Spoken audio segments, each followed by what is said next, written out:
In example 2, we're going to start factoring. So we're going to take a look at letter A. And remember, each link is linked to each problem. Now, in general, before you start factoring, there are a couple things that you want to do. Number 1, you want to look for a greatest common factor.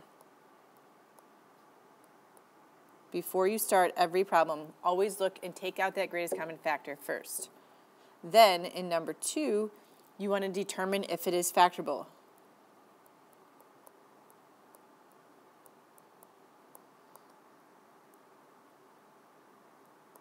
So if it's factorable, we figure that out by looking at that discriminant. So 2 things. Let's reiterate them one more time. Number 1, you're looking for the greatest common factor. Number 2, you're determining is it factorable, and to determine whether it's factorable, you're looking at that discriminant, which we talked about in the day 6 notes. So greatest common factor, then the discriminant, and from there we'll go through and factor. So in letter A here, we have 2x squared plus 11x plus 5. 3 terms that we're looking to see if there's a greatest common factor. 2, 11, and 5. 2, 11, and 5, there are no greatest common factors here. So number 1, we're done with. There's nothing we can take out, and not everything has an x. Then we want to know, is this factorable? So to determine whether this is factorable, let's find the discriminant. So you're going to type into your calculator. You don't have to write out all the work for the discriminant. Just quickly do it on your calculator and check. So we'll take b squared, so 11 squared, minus 4 times a times c. And we see that we get 81. 81 is a perfect square. It comes from 9 times 9. So we know that this one is factorable. So we can go ahead and start factoring. What we're looking to do is create those linear factors. And we need to determine what numbers and what signs, pluses or minuses, are going to go inside here. The first thing, if you remember from the review, is this number here times this number here will give us that very first term. So 2x squared. In our leading coefficient, we're always going to keep positive, so any negatives are going to come out. So this is always going to be positive, which means there's going to be less choices here. So to get 2x squared, we can multiply together 2x and x. These are the only 2 things that we can multiply together to get 2x squared, which makes our choices very easy. There's only one choice, meaning this has to be a 2x and this has to be an x, in either order. If you put the x here and the 2x here, completely fine. It doesn't matter. You can multiply in any order. Next, what we're going to look at is the 5.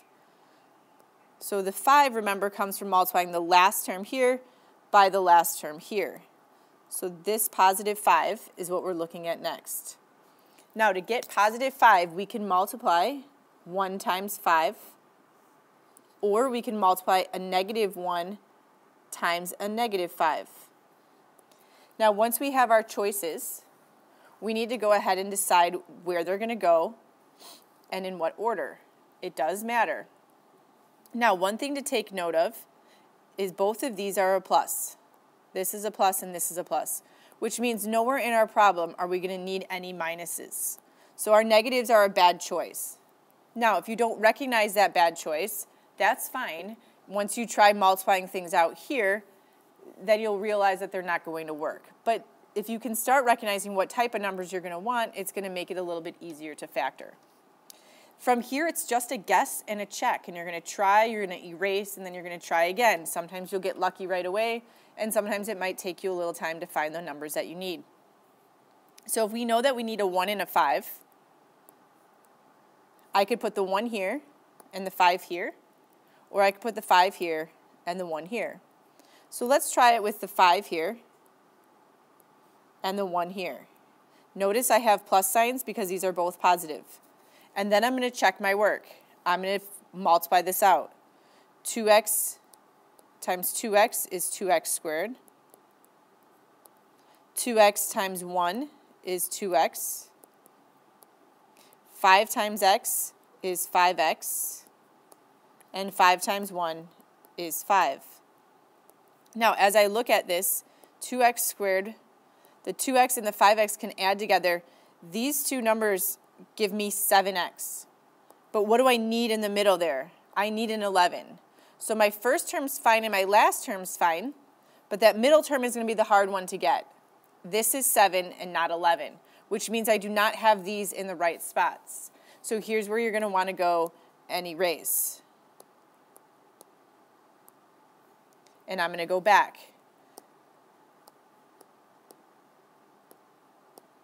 Oops, let's erase all this. I'm going to keep those there because we know these two are going to be good. And let's try the other order around. So instead, let's put the positive 1 here and the positive 5 here.